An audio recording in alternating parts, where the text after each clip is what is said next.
Hello and welcome to Did You Know Gaming Extra. In today's episode we'll be looking at trivia surrounding video game music. Two of the first games we're talking about are quite different. One is a cutesy 3D platformer which was critically well received and is beloved by fans. The other is a survival horror game that had a very mixed reception from critics and is generally disliked by fans of the series. Despite their differences, Spyro 2 Ripto's Rage and Silent Hill Homecoming have an unusual connection. The Silent Hill Homecoming track, Wintry Mist, sounds almost exactly like the background music on the Winter Tundra level of Spyro 2.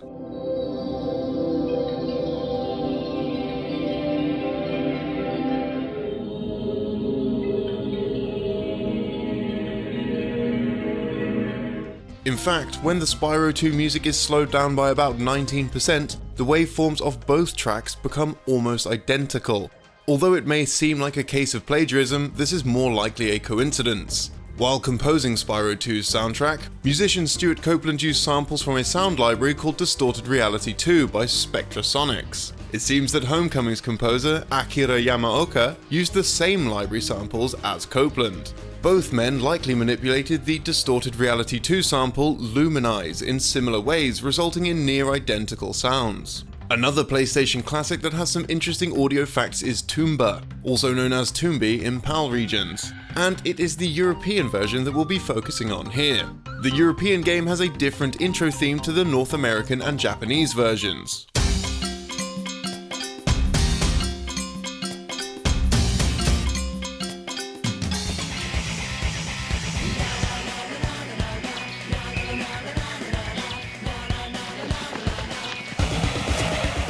The intro song is called No Sweat and is actually an edited version of the theme song to the UK show of the same name. The track was specifically made for No Sweat by the band North and South, who starred as the main cast of the show. Jumping forwards to more modern systems, we'll be talking about Jam Sessions for the Nintendo DS. Although it's a music game, Jam Sessions was unique in that it let players actually compose their own songs. If the player is making a song and allows the A6 guitar chord to ring out, a whispering voice can be heard saying something.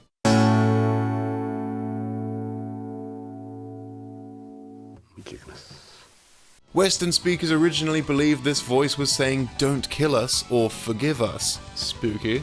Fans of the game questioned the game's developers about this, and the situation was eventually clarified in a video from the game's lead programmer, Seth Delachner. Delachner stated that the whisper was saying, this was actually one of the Japanese recording artists requesting that the next track be played, which was accidentally left in the recording.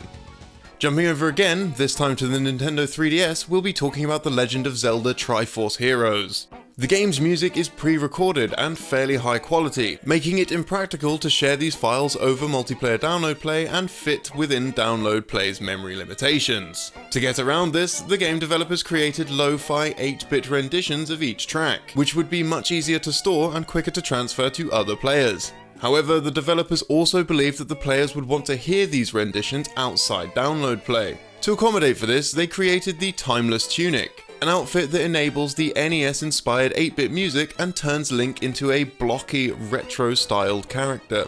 Although most titles only use music specifically made for that game, some license their music from popular artists. The Madden series is one franchise that does this, and the licensed tracks within it are generally censored.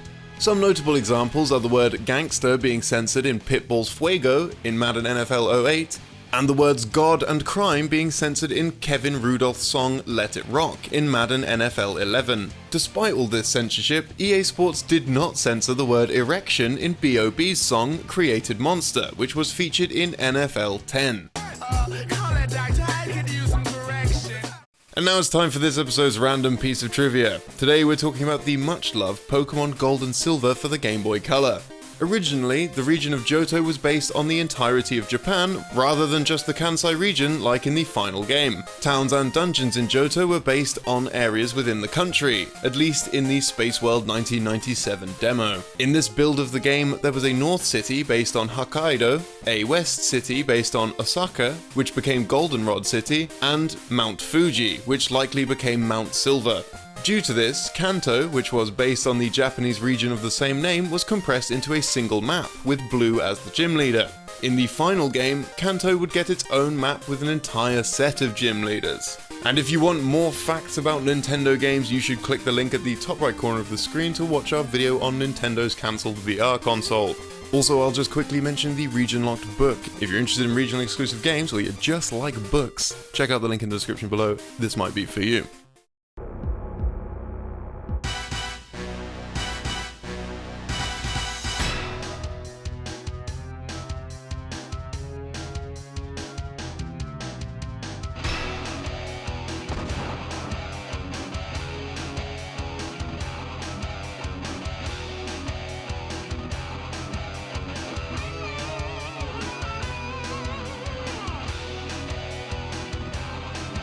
And of course, thank you to our patrons.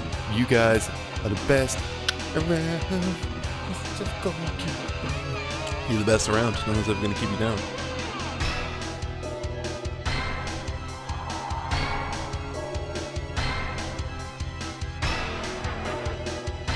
Don't forget to like and subscribe.